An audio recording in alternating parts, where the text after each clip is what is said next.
పత్రిజీ ప్రతిరూపం పిఎంసి ప్రతిక్షణం సత్యదర్శనం. ఈనాటి సత్యదర్శనం కార్యక్రమానికి స్వాగతం, సుస్వాగతం. సత్యంతో జీవించడం కోసం మనం ఎన్నో అద్భుతమైన విషయాలు అద్భుతమైన మాస్టర్ల ద్వారా పుస్తకాల ద్వారా తెలుసుకుంటూ వస్తున్నాం మిత్రులారా. గత కొన్ని ఎపిసోడ్స్గా మనం ఒక అద్భుతమైన ఇంగ్లీష్ పుస్తకం థింకింగ్ అండ్ డెస్టినీని మనం తెలుగులో ఆలోచన గమ్యంతో వచ్చినటువంటి ఆ పుస్తకాన్ని మనం senior most pyramid master Ratnakumari madam గారి ద్వారా తెలుసుకుంటూ వస్తున్నాం. ఈరోజు మరిన్ని అద్భుతమైన విషయాలు తెలుసుకుందాం.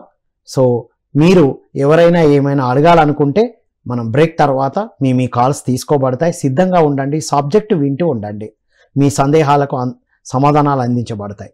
నమస్కారం మేడం. నమస్కారం అండి. So welcome to episode 6 or 7 అవుతుంటుంది కదా మేడం. సో ఆలోచన గమ్యం, రైట్.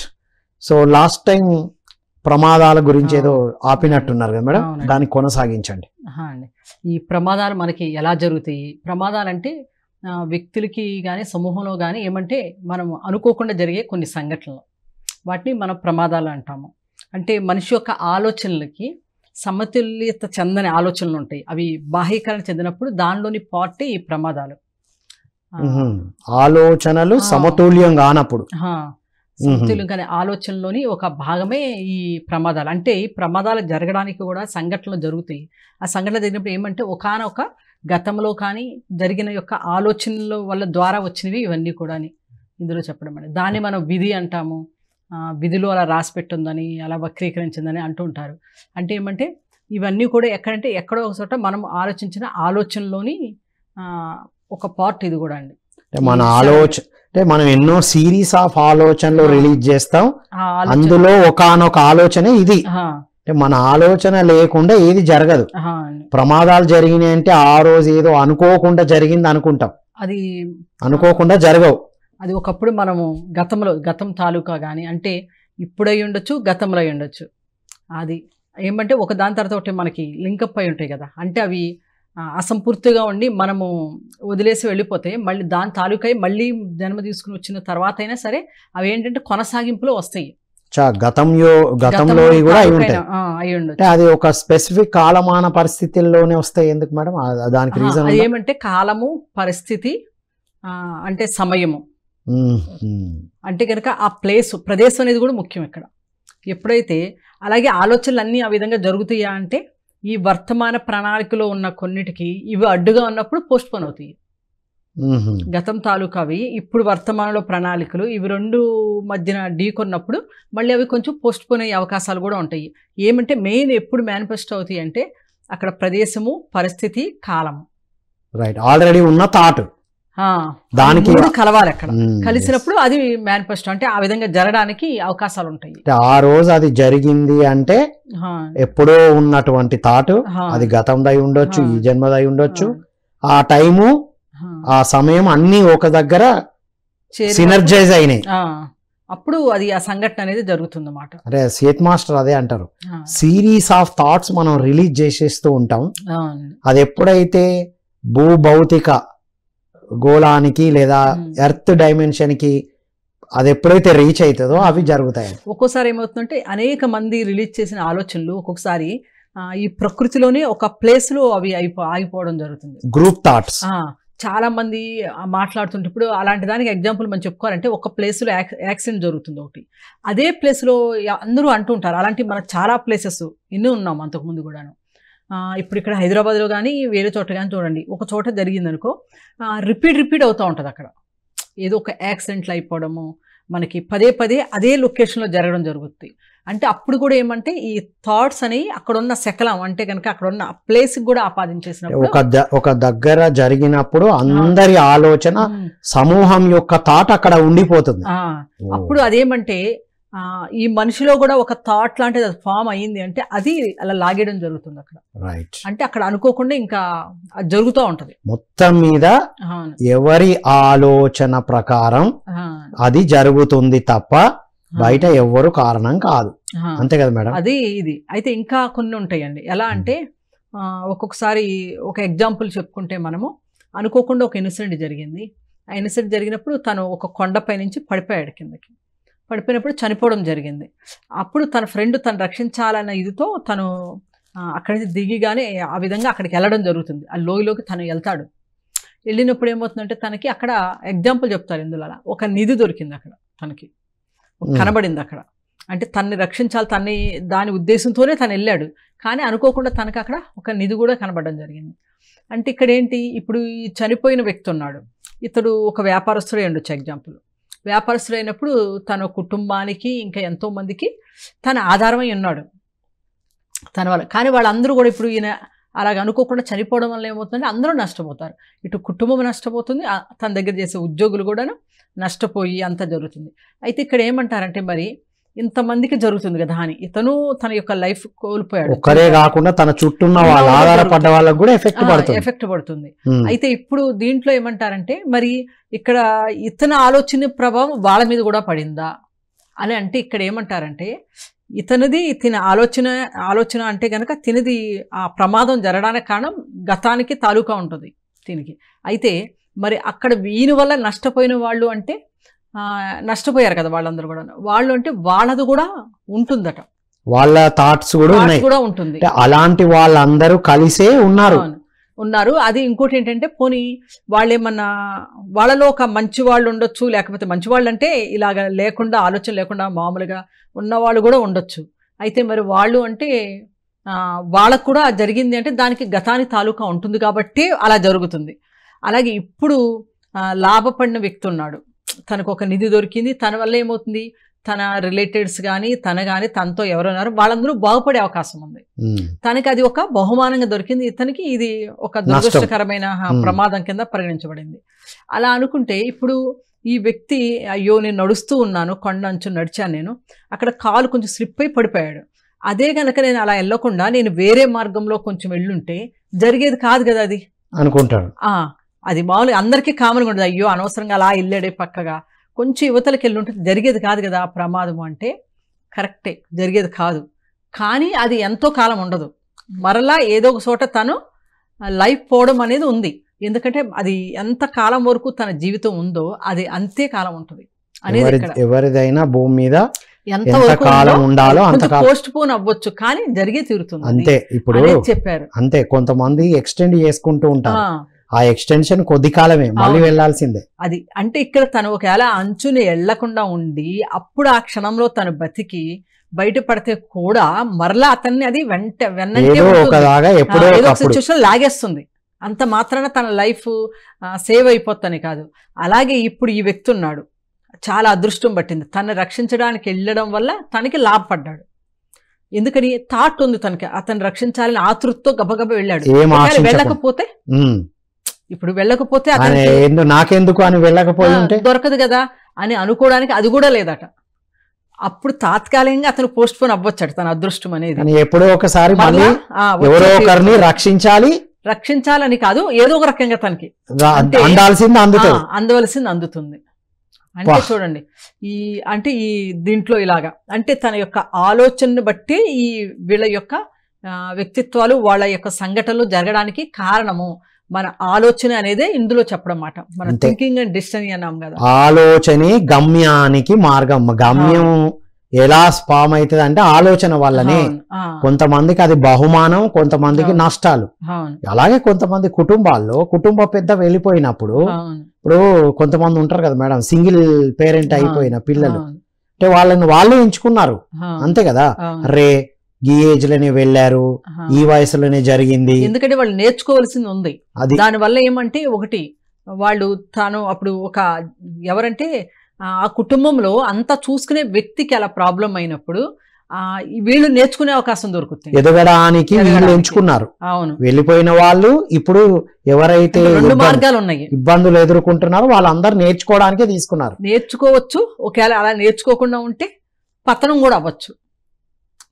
అంటే అవకాశం దొరికింది, అది అందిపుచ్చుకుంటారా పతనం అవుతారా అనేది వాళ్ళ వ్యక్తిత్వం. అంటే కొంతమంది మళ్ళీ వాళ్ళ ఆలోచన కదా, ఇక వాళ్ళు వెళ్ళినాక నేనెందుకు అని వీళ్ళు కూడా ఇబ్బందులు తెచ్చుకున్న వాళ్ళు కూడా ఉన్నారు. దీనికి అర్థం ఏంటి, ఏం చెప్తున్నారు రచయిత అంటే ఏదైనా జరగనియండి, అది మంచి అయినా చెడైనా, బహుమానమైన నష్టమైన ఏదైనా మీ ఆలోచన లేకుండా ఏమీ జరగడం లేదు అనేదాన్ని. ఇంకొకటి ఏమంటే ఇప్పుడు గ్రూప్ లో ఒక బస్సు తిరుపతికి వెళుతున్నారు, అంటే దేవుడి దర్శనానికే కదా, ఒక మంచి కార్యానికే వెళ్తున్నారు. అది తిరుపతి కొండ మీద నుంచి వెళ్ళేటప్పుడు ఒక స్లిప్ అయి పడిపోయి అందులో 50 మంది చనిపోయారు. ఇది గతంలో జరిగింది, మనం విన్నాము. అలాగే అన్ని దర్శనాలకు వెళ్ళేటి జరిగినాయి. జరిగినాయి. అలాగే ట్రైన్లో వెళ్ళేటప్పుడు ఇలా వేరు మళ్ళీ కేదార్నాథ్ చూసారా ఎంతమందో చనిపోయారు. మరి అందులో ఉన్నప్పుడు అలా చనిపోయారంటలో అందులో మంచి వాళ్ళు కూడా ఉన్నారు కదా. పోనీ అంతా ఇలా ఉన్నవాళ్ళు, చెడ్డ గుణాలు ఉన్న వాళ్ళే వెళ్తుంటే అలా జరిగింది అనుకోవడానికి మంచి వాళ్ళు కూడా ఉంటున్నారు కదా. అలా మళ్ళీ ఇంకొక చోట చూడండి, ఒక యుద్ధం జరుగుతుంది, లేకపోతే ఏదో ఒక సంఘటన జరిగి సామూహికంగా ఉన్నప్పుడు చనిపోతారు. అంటే మంచి వాళ్ళు కూడా చనిపోతారు కదా అని అంటేనంటే అక్కడ ఏమంటారంటే, సరే అధర్మపరులు చనిపోయారు అనుకుందాం, మంచి వాళ్ళు కూడా చనిపోతున్నారు కదా. ఏదైనా ఒక నష్టం జరిగితే అందులో మంచి వాళ్ళు ఉంటారు. ట్రైన్ ఒక పెట్టుంది, అందులో జరిగినప్పుడు మంచి వాళ్ళు ఉంటారు. అంటే వాళ్ళ గతంలో అధర్మపరులు అట, ఇప్పుడు అధర్మపరులు కాదు చూడాల్సి. అంటే ప్రస్తుతానికి అధర్మపరులు ఉండి మంచి వాళ్ళు కూడా ఫలితాన్ని అనుభవించాల్సి వస్తుంది. అదే ఇప్పుడు ప్రస్తుతం మంచి వాళ్ళు అయి ఉంటారు, ఇప్పుడు మంచి వాళ్ళు అయి ఉన్నారు. గత జన్మలో ఉన్న అది కూడా ఇప్పుడు రిఫ్లెక్షన్ చూపిస్తుంది ఉంటుందట. ఎందుకంటే మనం అంటాం కదా, ఇప్పుడు మొత్తము ఒక ఏమో అంటే చాలా మంది కలిపి చనిపోతారు. ఒక ఇన్సిడెంట్, ఇప్పుడు బస్సులో ఉన్నారు, ఒక చాలా మంది కలిపి ఉన్నారు. అందులో మంచి వాళ్ళు కూడా ఎన్నో సేవలు చేసిన వాళ్ళు ఉన్నారు. అయ్యో ఇలా అయింది కదా అని చాలా బాధపడతాం. అలా వేరే వాళ్ళు ఉన్నారు, వాళ్ళు చాలా దుష్టులు, ఇలా ఉన్నవాళ్ళు పోతే పోయారులే అనుకుంటారు. వీళ్ళు మంచివాళ్ళు చెడ్డవాళ్ళతో కలిపి అందరూ పోతున్నారు కదా. ఎక్కడైనా ఒక అధర్మం జరిగింది, అందరికి శిక్ష వేస్తారు, అప్పుడు కూడా చనిపోవడం జరుగుతుంది. ఒక యుద్ధం జరుగుతుంది, అందులో చనిపోవడం జరుగుతుంది. ఇలా అంటే ఎవరైతే మంచిగా ఉన్నారో, మంచి వాళ్ళు అనుకుంటున్నారో వాళ్ళు గతంలో అధర్మపరులు ఉంటారు. అందుకే వాళ్ళు అలా వస్తారు. భూమండలం మీద ఏ అంచును ఉన్నా కూడాను అందరూ ఒక చోటకి లాగబడతారట. దీనికి పత్రిజీ మనకు తాపత్రయాలు 3 తాపత్రయాల గురించి చెప్పారు కదా మేడం. ఆది భౌతిక, లాస్ట్ది దైవిక తాపం, ఆధ్యాత్మిక తాపం, ఆది భౌతిక తాపం, ఆది దైవిక తాపం.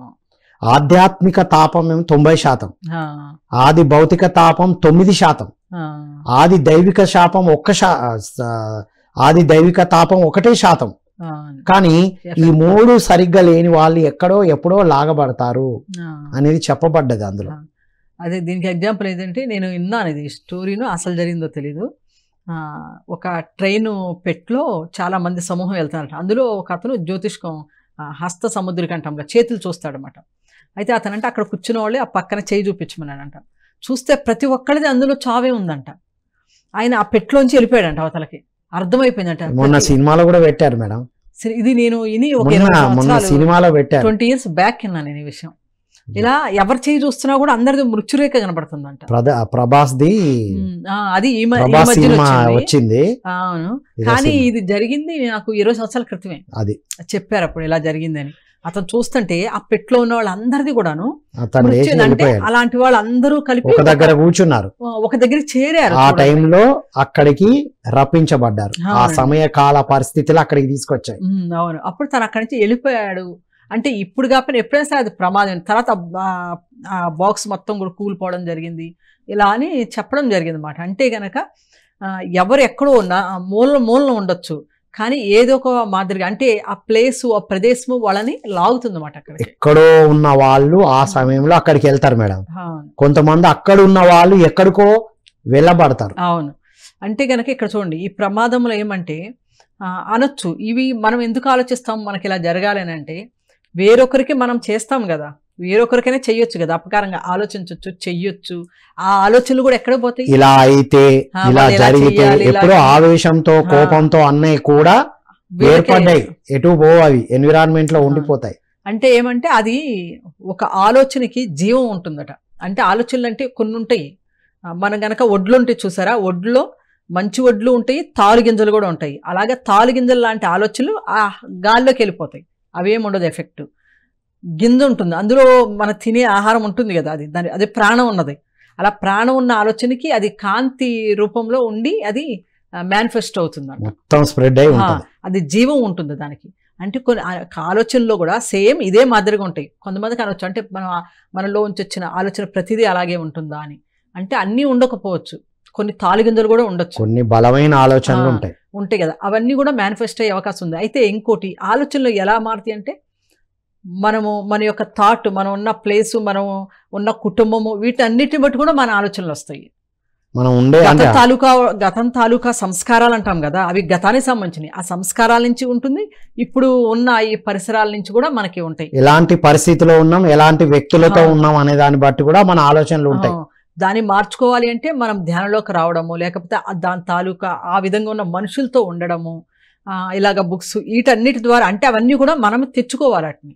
ఈ జన్మలో ఇప్పుడు గతంలో ఏదైనా జరిగి ఉండొచ్చు, మన ఆలోచనలు ఎలా ఉండి ఉండొచ్చు మేడం. ఈ జన్మలో కూడా ఎలాంటి పరిస్థితిలోనైనా ఉండి ఉండొచ్చు మనం. అవును. కానీ ధ్యాన సాధనతో మనసుని శూన్యం చేసుకొని సజ్జనులతో సాంగత్యం చేస్తూ మంచి ఇలాంటి పుస్తకాలు చదువుతూ జ్ఞానం పెంచుకుంటే మార్పు చెందుతాయి అనేది మనందరి అనుభవ జ్ఞానం. అంగుళమాలుడు కూడా ఉన్నాడు కదండి, అవును, ఎగ్జాంపుల్ ఆయనే తీసుకోవచ్చు. మరి బుద్ధి ఎలాంటి వ్యక్తి, తను ఎంత మందిని చంపాడు, హత్యలు చేశాడు. అంటే ఆలోచనే అన్నిటికీ మూలం, ఆలోచనలు సరిగ్గా ఉండాలి. బుద్ధుల వారు చెప్పింది అదే కదా మేడం, సరి అయిన ఆలోచన విధానం. దానికి పత్రిజీ ఎక్స్టెన్షన్ తో ధ్యాన సాధన, పౌర్ణమి సాధన, రైట్, ఏంటి మహానుభావుల సమాధుల దగ్గర సాధన. Wonderful madam. అంటే ఈ పుస్తకాన్ని ప్రతి ఒక్కరికి అందించాలి అని సార్ కలలుగా అన్నారు. 2021లో సార్ చదివినప్పుడే ఆన్లైన్ లో చెప్పుకుంటూ వచ్చారు, దీన్ని బాగా స్ప్రెడ్ చేయాలి మనం అని. ఎందుకు అంటే సార్ ఎందుకు చెప్పారో మనకి ఇక్కడ రీజన్ అర్థమైంది. ప్రతి దానికి మనకి జవాబులు ఉన్నాయి. Correct madam, wonderful. సో ప్రతి ఒక్కరి ఆలోచనే అది సాధన, అదే విధిగా అవుతుంది, విధి అంటాం. అది ఇంకొకటి మేడం, సాధన చేశాం కదా మాకు కూడా ఎందుకు జరుగుతున్నాయి అనే ప్రశ్న కూడా వస్తది సాధకులకు రావద్దని. అలా ఏం లేదు, గతంలో ఉన్నవి జరగాల్సినవి జరుగుతూ ఉంటాయి, కొన్ని మన జ్ఞానంతో శక్తితో మార్చుకుంటూ వస్తాం. మొత్తం మీద పోస్ట్పోన్ జరుగుతుంది తప్ప జరగకుండా ఉండవు. కంప్లీట్ గా మార్చుకోవడం కూడా సాధ్యమే అని చెప్పారు వీరు. మన యొక్క థాట్ బట్టి ఉంటుంది. మన గమ్యం మారాలంటే మన ఆలోచన. ఎగ్జాంపుల్ మనము బుద్ధుడి యొక్క శిష్యులు ఉన్నారు కదా, వాళ్ళే ఎగ్జాంపుల్ మనం తీసుకోవాలి. ఇప్పుడు అంగుళమాలుడు చేంజ్ అవుతానికి బుద్ధుడు చెప్పిన విధానంలోకి వచ్చాడు ఆయన, ఒక గురువు. వచ్చిన తర్వాత కూడా ఆయనకి కొన్ని అపమానాలు అవన్నీ జరిగినాయి కదా, దాన్ని యాక్సెప్ట్ చేయవలసిందే కదా, ఎందుకంటే గతం తాలూకా ఫలితాలు. కాకపోతే ఎక్కువ కాకుండా తక్కువలో వెళ్ళిపోయి తనని అందరూ కొడతారు, చంపడానికి వెళ్తారు, తిడతారు, మరి అవన్నీ భరించాడు కదా. భరించాడు అన్నాడు కూడా, అయ్యో వాళ్ళు నన్ను తిడుతున్నారు, కొడుతున్నారు, నేను ఒక్కొక్కరిని చంపాను, నన్ను చంపట్లేదు కదా అని తీసుకుంటాడు అతను. అది ఆ విధంగానే మనకు కూడాను గతం తాలూకా పొయ్యి దగ్గరకు వచ్చినప్పుడు ఆ సెగ అనేది తగులుతుంది. అలాగే మనం చేసిన దుష్కర్మలు గాని ఏమన్నా గానీ మన ఆలోచనలు అవన్నీ దాని యొక్క ఫలితం అనేది ఉండకుండా ఉండదు కదా. గతంలో వచ్చావు కదా అని కానీ అన్ని కొట్టుకుని వెళ్ళిపోవు కదా, కొన్ని ఉంటాయి. అవన్నీ వాటిని మనం స్వీకరించి ముందుకు వెళ్ళిపోయినప్పుడు అంతా కూడా ఎలా అయితే బుద్ధుడు శిష్యులు ఎలా తయారయ్యారో మనము అలా తయారయ్యే అవకాశం ఉంటుంది. Super madam. గతంలోని ఆలోచనలు ఎప్పుడూ కూడా ఆ ఫలితాలు వస్తూనే ఉంటాయి. చల్లిన విత్తనాలు అది ఎప్పుడో ఒకప్పుడు మొలకెత్తుతాయి. ఆ వాటర్ సన్లైట్ పడ్డప్పుడు అది మొలకెత్తుతుంది. ఎప్పుడో వదిలిన థాట్ ఇప్పుడు అయ్యేటప్పటికి మనకే నేను ఎప్పుడు అనుకున్నా, నేనెందుకు అనుకున్నా అంటాం. అది దానికి నీళ్లు పడ్డాయి, టైం వచ్చింది కాబట్టి అది మొలకెత్తింది. కాబట్టి మన నుంచి వెలువడిన బలమైన ఆలోచనలు అవి జరుగుతూ ఉన్నాయి. ఇప్పుడు జరుగుతున్న వాటికి మూలం మీ ఆలోచనలే. నా ఆలోచనలే ఇవన్నీ జరుగుతున్నాయని ప్రతి ఒక్కరు గమనించాలి. Wonderful madam. ఇక ప్రకృతి దేవతలను ఆరాధించడం గురించి ఏం చెప్తారు మన రచయిత వారు? ఇది కూడా చాలా ఇంపార్టెంట్ అండి. ఇప్పుడు మనం అయితే ఇప్పుడు ఏదైతే మనము దేవతలు అని ఆరాధిస్తున్నామో, ప్రకృతి దేవతలు ఉన్నారు. ఇప్పుడు మనకి తెలంగాణలో చూసుకుంటే చాలా ఎక్కువ ఇక్కడ ప్రకృతి గ్రామ దేవతలు. ఇది అంతటా ఉంది గ్రామ దేవతలు. ఒక విలేజ్ ఉంటుంది, ఆ విలేజ్కి ఒక గ్రామ దేవత అంటాము. అలాగే ప్రకృతి దేవతలు అని మనకి దాన్ని బోనాలు కాదు, వేరే ఇంకోటి ఏదో ఉంది, బోనాలు అని అంటారు. అడవిలాగా ఉంటుంది, ఒక చోటుకి వెళ్ళి చేస్తారు చూడండి, సమ్మక్క సారక్కని చేస్తారు. అది పైనుంచి తీసుకొస్తారు. అది కూడా ప్రకృతి దేవతలు, ప్రకృతి దేవతల కింద. Yes madam. ఈ ప్రకృతి దేవతలు ఉంటారు. దానికన్నా ముందు మనం చెప్పుకోవాల్సిందండి, ఏదైతే ఒక మనిషిలో ఉన్నాయి, మన ఇంద్రియాలు ఉన్నాయి, జ్ఞానేంద్రియాలు, అవి ప్రకృతిలో ఉన్న మూలకాలతో లింక్ అయి ఉంటాయి. దాని ద్వారా ఏమంటే, అలాగే ప్రకృతి కూడా ఏమవుతుందంటే మనిషిని ఆకర్షిస్తుంది, ప్రకృతికి ఆకర్షణకు లోనవుతారు. అలాగే మన యొక్క ఇంద్రియాలు ఏదైతే ఉన్నాయో, మన ముక్కు, చెవి, నాలుక, ఇవన్నీ కూడాను ఏమంటే ప్రకృతిలో ఉండే మూలకాలతో కలిపి ఉంటాయి కాబట్టి అవి చూడండి, శబ్దం వినడము, వాసన చూడడము, ఇవన్నీ కూడా మన ఇంద్రియాలు అవి కలిపి ఉంటాయి. అలాగే ప్రకృతి కూడా ఏమంటే అట్రాక్ట్ అవుతూ ఉంటాం, మన ప్రకృతి ఆకర్షిస్తుంది మనిషిని. దీని ద్వారా ఏమవుతుందంటే ఇప్పుడు ప్రకృతి దేవతలను మనం ఆరాధిస్తుంటాము. అయితే ప్రకృతి దేవతలకి కూడా ఆ శక్తులు ఉన్నాయా, రియల్గానే వీళ్ళు ఆరాధించడం వల్ల వాళ్ళు వరాలు ఇస్తారా అని అంటే కనుక ఇందులో ఏం చెప్తున్నారంటే ఆయన ఉంది. ఎలా అంటే మనిషి ఎప్పుడైతే ఆరాధిస్తూ ఉంటారో వాళ్ళకి ఆ పవర్ వస్తుంది, వాళ్ళు స్వతహాగా ఉండదు. వీళ్ళు ఎప్పుడైతే ప్రకృతి దేవతల్ని, దీనికి ఇంకో కారణం కూడా చెప్పారు, మనిషికి ఒక భయం ఉంటుంది. ఆ భయం వల్ల వాళ్ళు ఏమంటే ఒకళ్ళ సపోర్ట్ తీసుకోవాలనుకుంటారు. ఆ సపోర్ట్ కోసము వీళ్ళని ఆరాధించడం స్టార్ట్ చేస్తారు. అది మనుషులే కల్పించారు, మనుషులే కల్పించి దేవతల్ని క్రియేట్ చేసుకుని వాళ్ళని ఆరాధిస్తున్నారు. వీళ్ళకి సపోర్ట్ కావాలి, వాళ్ళని చూపించారు. దీంట్లోంచి మతం అనేది కూడా పుట్టుకొచ్చింది. ఈ మతం ఎందుకు అంటే ఒక విశ్వాసం, ఒక నమ్మకం, ఒక వేలో వెళ్ళడానికి. నేను ఇలా ఉన్నాను, నాకు వారు దారి చూపిస్తారు, నాకు మంచి జరుగుతుంది అన్న ఒక ఆశా దృక్పథం కోసం. అంటే వీళ్ళ యొక్క బలహీనత కానీ ఏమన్నా కానీ మనుషుల్లో ఉండేది, వాళ్ళ యొక్క బలం కోసం వాళ్ళు క్రియేట్ చేసుకున్నారు. వారు ఒక్కరిగా వెళ్ళలేక బలం కోసము క్రియేట్ చేసుకుందే దేవతలు. అయితే మీరు వాళ్ళలో పవర్స్ ఉంటాయా అంటే ఉంటాయి. ప్రకృతి దేవతల్లో పవర్ ఉంది. ఎలా అంటే వాళ్ళు సహాయం చేస్తారు మనిషికి.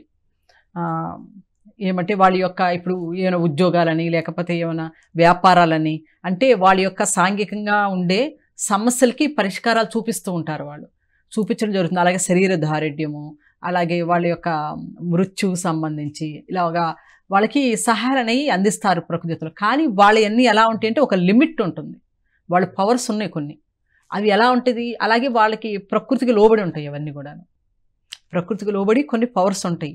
వాళ్ళు ఆ విధంగా మనుషులకి సహాయం చేస్తారు. సాంఘికంగా ఈ సమాజంలో ఉండే అవసరాలు, వాళ్ళ వస్తువులు, అవన్నీ వాళ్ళకు ఉపయోగించుకునే వస్తువులు కానీ ఏమన్నా కానీ వాళ్ళు కావాలని కోరుకుని ఆరాధిస్తూ ఉంటారు భగవంతుడికి, పూజలు చేస్తూ ఉంటారు దేవతలకి. అప్పుడు వాళ్ళు సహాయం అనేది చేస్తారని చెప్పారు. కాకపోతే వాళ్ళకి దానికి ఒక లిమిట్ ఉంటుంది, ఒక లిమిటేషన్. లిమిట్ దాటి చేయలేరు, కొంత పరిమితి ఉంది, ఆ పరిమితికి లోబడి చేస్తారు. అందుకే మేడం కొంతమందికి ఆ పరిమితుల మించి జరిగినాయి కాబట్టే ఎక్కువ మంది నమ్మకాలు పెరిగి అక్కడికి వస్తారు. ఇందులో ఇంకా మనం చెప్పుకోవాల్సింది ఏంటంటే, మరి వాళ్ళకి అది ఎలా వస్తుంది అంటే, వాళ్ళకి ఎవరైతే ఒక వ్యక్తి ఆరాధిస్తున్నాడో ఆ వ్యక్తి ఆరాధించేటప్పుడు ఆ వ్యక్తిలో కర్త అనే భాగం ఉంది కదా, దానిలో నుంచి వచ్చిన శక్తి నుంచి వాళ్ళకి అది ఎనర్జీ మీద దొరుకుతుంది. ఇప్పుడు వీళ్ళు సరెండర్ అయిపోయి ఆరాధించడం స్టార్ట్ చేస్తారు.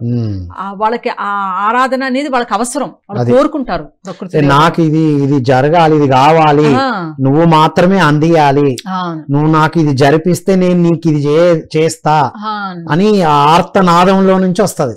ఆర్తనాదాలు వస్తాయి. అలాగే వాళ్ళ ప్రకృతి దేవతలు కోరుకోవడం జరుగుతుంది. వాళ్ళకి ఆ ఎనర్జీ ఏ విధంగా దొరుకుతుంది అంటే వ్యక్తుల యొక్క కర్త భాగంలో నుంచి, అంటే మనం దాన్ని ఆత్మలోని ఒక కర్త భాగం, అదే ఆలక శక్తి. మనం త్రితత్వ ఆత్మ అనుకున్నాం, దాంట్లో 3 భాగాలు ఉన్నాయి, అందులో ఒక భాగమే మనలో ఉంటుందని చెప్పుకున్నాము. దాంట్లో నుంచి వచ్చే ఆ ఎనర్జీ వాటికి కావాలి, ఆ శక్తి కోసమే వాళ్ళు కోరుకుంటారు అన్నమాట. వీళ్ళకి ఎన్ని అవసరాలు తీరుస్తూ ఉంటారు వీళ్ళు వాళ్ళని ఆరాధించాలని కోరుకుంటారు. అలాగే ఇంకోసారి వాళ్ళు చెప్తారు, పలానా ప్లేస్లో నన్ను చూడండి, నేనున్నాను, నాకు గుడి కట్టించండి. కొంతమంది కనబడడం జరుగుతుంది, వినబడడం జరుగుతుంది. ఇవన్నీ కూడా ఇంద్రియాలతో ఉంటాయి. ఓహో, ఇంద్రియాల వరకే మనకి పరిమితం ఉంటాయి, మన ఇంద్రియాలకి గోచరమయ్యాయి అన్నీ కూడా. ఆ విధంగా జరిగి వాళ్ళు ఆరాధించమని కోరుకోవడం జరుగుతుంది. అలాగే వీళ్ళు కూడా ఏం చేస్తారంటే ఆరాధిస్తూ ఉంటారు వాళ్ళని.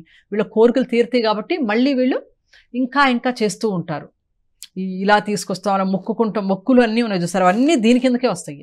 అయితే వీళ్ళకి ఎనర్జీ ఎలా వస్తుందంటే వీళ్ళ నుంచే వస్తుంది, మనుషుల నుంచే వస్తుంది ఎనర్జీ. ప్రకృతి దేవతలకు ఎనర్జీ కూడా మళ్ళీ మనలోని ఆత్మలోని ఒక భాగమైన కర్త భాగంతో మనం అర్థించడం ద్వారా ఆ శక్తితోనే మనకు అందిస్తున్నారు, వాళ్ళకి దొరుకుతుంది. అది వాళ్ళకి అవసరం, వాళ్ళకి ఇచ్చే శక్తి కూడా మన నుంచే. ప్రకృతి దేవతలకు శక్తిని మనమే ఇస్తున్నాం, మనము ఆ ఎనర్జీ వాళ్ళకి ఇస్తున్నాం. వాళ్ళకి కావాలి, వాళ్ళ ఎనర్జీ కావాలి వాళ్ళకి. ఆ ఎనర్జీతోనే వాళ్ళు చేస్తారు. అంటే ప్రకృతి పరంగా ప్రకృతికి కొంత సపోర్ట్ కూడా ఉంటుంది, ప్రకృతి యొక్క శక్తి కూడా వాళ్ళకు ఉంటుంది. అలా అని వాళ్ళ బలహీనులా అంటే అలా కూడా అనలేము. వాళ్ళకి ఎలా ఉంటుందంటే ప్రకృతి శక్తి ఉంటుంది వాళ్ళకి అండగా. దానితో వాళ్ళు కొన్ని చేయగలుగుతారు. అయితే ఇంకా ముఖ్యమైన విషయం మనం చెప్పుకోవాల్సింది ఏమంటే ప్రజ్ఞాశక్తి అనేది ఉండదు. జ్ఞానపరంగా ఆలోచించినప్పుడు జ్ఞానం అనేది ఉండదు. జ్ఞానం లేదు. మనం ఈ ప్రకృతి దేవతలు జ్ఞానాన్ని ఇవ్వలేవు, మనకి జ్ఞానం ఇవ్వరు, జ్ఞానాన్ని ఇవ్వలేవు. అది మనకు ఓన్లీ ఫిజికల్ గా మనం ఆర్తనాదంతో ఏం కోరుకున్నామో అది మాత్రమే ఇవ్వగలరు. వాళ్ళు కూడా చూసారా, పూంతారంటారు ఒక్కొక్కళ్ళకి, నాకు ఇలా చెయ్యాలి అలా చెయ్యాలని కోరుకుంటారు. ఇవన్నీ చేసేది వాళ్లే. అది కూడా ఎలా చేస్తున్నారు, వాళ్ళలో ఇంకోటి కూడా చూసుకోవాలి మనం. భావన కోరిక అనేది వాళ్ళకు ఉండదు. అవి రెండు ఎవరికి ఉన్నాయి అంటే మనిషికి ఉన్నాయి. మనిషి యొక్క భావన కోరిక ద్వారానే ఇవన్నీ చేస్తూ ఉంటాయి. ఇందులో 2 పాయింట్లు మనం బాగా అందరూ గుర్తుపెట్టుకోవచ్చు. ఎందుకంటే అందరికీ డౌట్ ఉంటుంది. సరే ఇప్పుడు పూజలు చేయొద్దు అంటున్నారు, మనం పూజలు చేయకూడదంటే చాలా మందికి చూసారా, ఆ దేవుడిని మొక్కితే జరుగుతుంది కదా, జరిగింది కొన్ని మందికి జరిగింది. కల్లో కనబడి పలానా చోటుకి వెళ్ళి చూడు నీకు అక్కడ విగ్రహాలు ఉన్నాయంటే రియల్ గా ఉన్నాయి. ఇప్పుడు వచ్చిన నిర్మాణాలు కూడా అలాగే ఉన్నాయి కదా. మరి ఇవన్నీ తప్ప అంటే కాదు, కరెక్టే అవి కూడాను. అయితే ఇవన్నీ ఎవరు క్రియేట్ చేశారు? మనిషి తనకు అండగా ఉండడం కోసము, తన యొక్క బలం. ఎందుకంటే మనిషి నేను శరీరాన్ని అనుకుంటున్నాడు కాబట్టి, తను శరీరంగా భావిస్తున్నాడు కాబట్టి తనకి ఎవరో ఒకరు కావాలి. అది కూడా తన ఇంద్రియాలకి ఎలాగైతే అవసరం అనుకుంటున్నాడో తనలాగుండే భగవంతుడిని క్రియేట్ చేసుకున్నాడు, తన అండగా ఉండడం కోసం అయితే వాళ్ళు జ్ఞానాన్ని ఇస్తారా అంటే జ్ఞానాన్ని ఇవ్వలేరు. ఏ దేవుడు దేవతలు జ్ఞానం ఇవ్వరు. జ్ఞానాన్ని, ప్రజ్ఞాజ్ఞానం అనేది లేదు వాళ్ళకి. ప్రజ్ఞాజ్ఞానము వాళ్ళకి లేదు. వాళ్ళదంతా ఒక లిమిటేషన్ ఉంది. ప్రకృతి కండిషన్లో వాళ్ళు ఉన్నారు కాబట్టి వాళ్ళకి ఒక పరిమితి ఉంది, వాళ్ళకి ఆ పరిమితి లేదు. అయితే వీళ్ళకన్నా ఎక్కువ ఎవరు ఉన్నారు అంటే త్రితత్వ, సంపూర్ణ త్రితత్వ ఆత్మలు అంటారు. అంటే మన వైట్ బ్రదర్హుడ్ అంటారు. అందరికన్నా అంటే ఆ లెవెల్లో ఉన్న వాళ్ళు వాళ్ళ యొక్క పరిపాలన కింద వీళ్ళు ఉంటారు. ఓకే, ప్రకృతి దేవతలు, గ్రామ దేవతలు. ప్రపంచ పరిపాలన ఎవరైతే చేస్తారో అంటే గనక త్రితత్వ, సంపూర్ణ త్రితత్వ ఆత్మలు అంట. అంటే పూర్తిగా ఇప్పుడు బుద్ధుడు అనుకుందాం మనం సపోజ్, అలాగే ఇంకా కొంతమంది కృష్ణ కాన్షియస్, వాళ్ళు కూడా సంపూర్ణ త్రితత్వ ఆత్మలు అనుకోవచ్చు మనం. అలా ఆ కాన్షియస్ లో ఉన్నవాళ్ళు అంటే గనక ఆ స్థితికి వెళ్ళిన ఆత్మలు ఉన్నాయి కొన్ని. మనం ఆత్మలను కూడా అంటాను కాదు, అదే త్రితత్వ ఆత్మలు అంటారు. అంటే ఇంకా మొత్తము ఇంకా ఎండింగ్ లో ఉన్నారు ఎవరైతే ఉన్నారో వాళ్ళ కింద వీళ్ళందరూ ఉంటారని అర్థం. వాళ్ళ పరిపాలన కింద వీళ్ళు ఉన్నారు. వీళ్ళకి అన్ని లిమిటేషన్ ఉంది. వీళ్ళకి ప్రజ్ఞా జ్ఞానం అనేది లేదు. అంటే మేడం, అంటే మీరు ఇప్పుడు చెప్తుంటే అర్థమైంది ఏంటంటే గ్రామ దేవతలు, ప్రకృతి దేవతలు అనే వాళ్ళు త్రితత్మాత్మ అనే పైనున్న వాళ్ళ కింద నుంచి ఆ పరిపాలన చేయగలుగుతున్నారు. పైనున్న పిఎం ద్వారా సీఎం ద్వారా మిగతా వాళ్ళలాగా ఇది జరుగుతుంది. వాళ్ళకి ఇచ్చే ఎనర్జీ అంటే ఇప్పుడు ఎవరైనా ఒక దగ్గరికి వెళ్ళి ఇది కావాలి అని బాగా శరణు వేడుకొని కోరుకోవడం అనేది వీళ్ళ ఆత్మ నుండి ఉన్న ఒక కర్త భాగం నుండి వెలువడిన ఆ శక్తే, ప్రకృతి శక్తి ఆల్రెడీ ఉండి ఈ శక్తి కలిసి వాళ్ళకి అవి జరిపించబడుతున్నాయి. అవును, వాళ్ళకి ఎనర్జీ, ఒక దేవతలకి ఎనర్జీ ఎలా వస్తుందంటే అది ఏం కోరుకుంటుందంటే అది మనుషుల యొక్క భావన కోరికల ద్వారా కోరుకుంటుంది. అక్కడికి వెళ్ళి కోరుకుంటే జరుగుతున్నాయి అంటే ఎవరైతే వాళ్ళ కర్త భాగం నుంచి వెలువడి బయటికి తీస్తున్నారో ఆ ప్రకృతి శక్తి ఆరాధనతో వాళ్ళ పవర్ తో జరుగుతున్నాయి కొన్ని. జ్ఞానం మాత్రం ఉండదు ఇక్కడ. జ్ఞానం ఉండదు. ప్రజ్ఞా జ్ఞానం అనేది అది ఎక్కడ ఉన్నది అంటే అది మనిషిలోనే ఉంది. మనిషి యొక్క మనం ఇదే కర్తా భాగం అని చెప్పుకుంటున్నామో అదే దానిలోనే ఉంది ప్రజ్ఞాజ్ఞానం.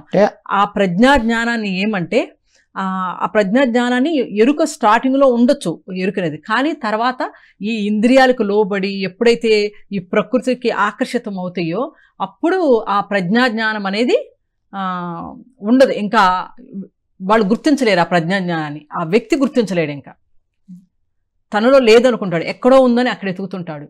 రియల్గా ఏమంటే వాటికి శక్తి ఉండదు అంటే వాటికి ప్రజ్ఞాశక్తి ఉండదు. అవి కాంతిగానే ఉంటాయి, ఒక ప్రకాశంగా ఉండి అవి శక్తి ఉంటుంది. దేవతలకి ప్రకాశవంతంగా ఉండి శక్తి ఉంటుంది, కానీ ప్రజ్ఞాజ్ఞానం ఉండదు. ప్రజ్ఞాజ్ఞానం అనేది మనిషి యొక్క కర్తా భాగంలో ఉంది, కానీ అది తనలో ఉంది అని తను గుర్తించలేడు.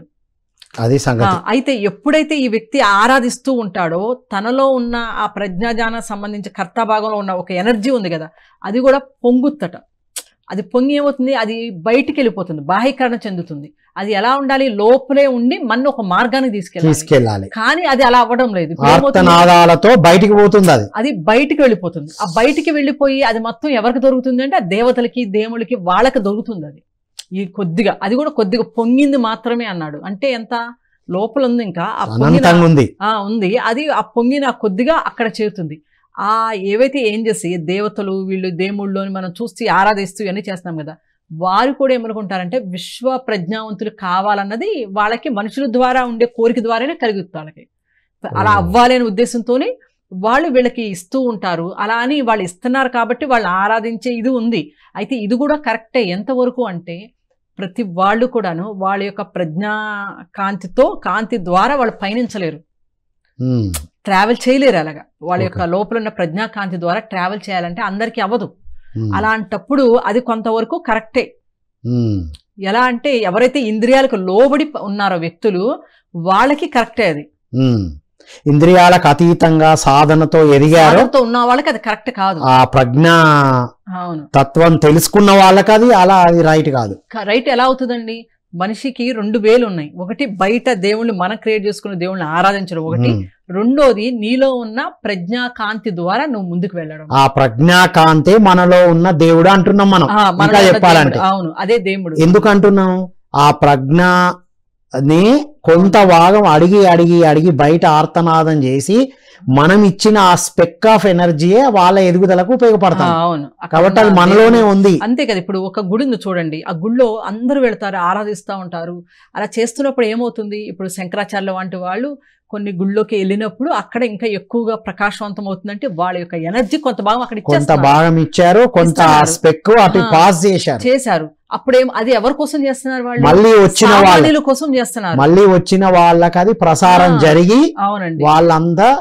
అయితే ఎలా ఒకవేళ నిజంగా అలాంటి లేవు అంటేనంట లోపల ఉన్న కర్తని నియంత్రించడం కష్టమైపోతుందంట. లేవు అని కొట్టిపాడేయడానికి లేదు, కొట్టిపడడానికి లేదంటే ఇక్కడ ఏమంటే జరుగుతుంది, ఇప్పుడు అసలుకి అన్నం లేనోడికి ఆవకాయ పచ్చడైనా పర్లేదు కదా.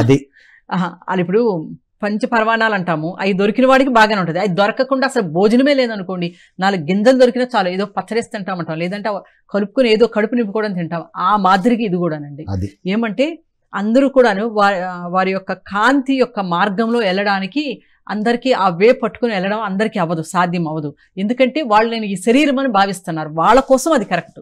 నేను శరీరం మాత్రమే అనుకుంటూ ఇంద్రియాలకు లోబడి ఉన్న వాళ్ళందరూ ఆర్తనాదాలు వాళ్ళలో ప్రజ్ఞ ఉందని తెలియక చేస్తున్నారు. తెలుగు చేస్తున్న మార్గం అది. ఇంకోటి మార్గం అంటే వారి యొక్క ప్రజ్ఞాకాంతి చూపించే దాంట్లో వెళ్ళడం అనేది రెండో మార్గం.